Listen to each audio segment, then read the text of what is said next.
When our mind appears, the world appears along with it. The appearance of the world depends upon the appearance of our mind. But our mind cannot stand alone without a world. Whenever our mind appears, it does so by attaching itself to a physical body, which it mistakes to be itself.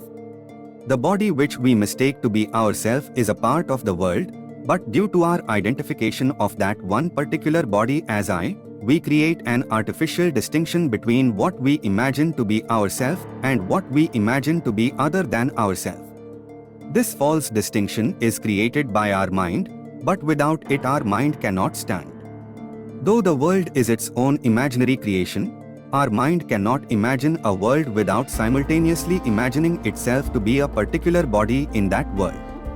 This is why in the fourth paragraph of Ene with Macron Why with Macronade, Sri Ramana says, our mind stands only by always following, conforming or attaching itself to a gross object, a physical body, solitarily it does not stand.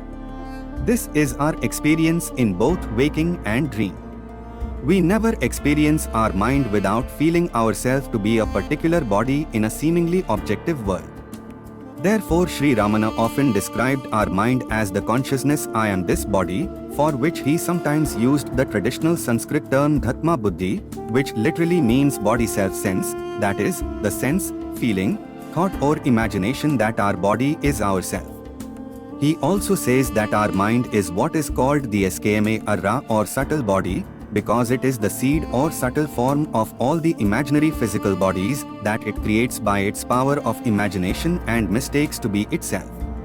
Our imagining a particular body to be it is prerequisite to our perception of the world, because it is through the five senses of the body that we imagine to be ourselves that we perceive the world.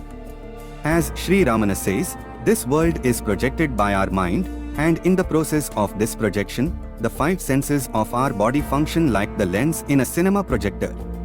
Though we feel that we perceive the world through our five senses, we in fact not only perceive it but also project it through our senses. Just as thinking is a twofold process of forming and experiencing thoughts in our mind, so perception is a twofold process of projecting and experiencing the world. Forming a thought and experiencing it are not two separate actions, but are just two inseparable aspects of the single process of thinking.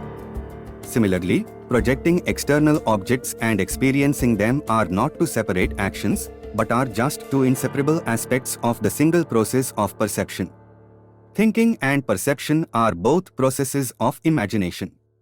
The only difference between them is that we recognize that the thoughts we think exist only in our own mind, whereas we imagine that the world we perceive exists outside our mind. However, this distinction is not real, but exists only in our own imagination.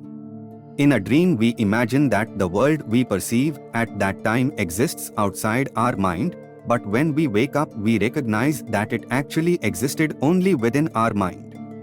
The world that we perceive now in this so-called waking state is experienced by us in exactly the same manner that we experience that world in our dream, so we have no valid or adequate reason to suppose that it is not merely a figment of our imagination, just as that other world was.